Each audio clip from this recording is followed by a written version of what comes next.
పూర్తి అభిన్నమైంది. నిరాసక్తులవటం వల్ల నోటికి రుచే లేకుండా పోయింది. అట్టి నిర్మోహి ఎంగిలి ఆకుల దగ్గర చేరి ఏదో వెతుకుతున్నారు. ఎంగిలి ఆకుల్లోని ఎంగిలి మెతుకులు ఏవైనా దొరికితే అమాంతం నోట్లో వేసుకునేవారు. అన్నం పరబ్రహ్మ స్వరూపం అని ఎలుగెత్తి చాపటానికే ఈ లీల చేశారేమో. అన్నం పరబ్రహ్మ స్వరూపం అనే విషయాన్ని శృతులు ఎలుగెత్తి చాటుచున్నాయి. ఉపనిషత్తుల్లో కూడా అన్నం బ్రహ్మేతి అని చెప్పబడింది.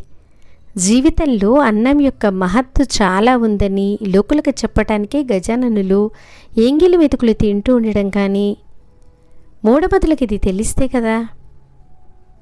బంకట్లాల్ అగర్వాల్ అతని మిత్రుడు దామోదరపంత్ కులకర్ణితో అదే సమయాన్ని అడ్డుగా వచ్చాడు.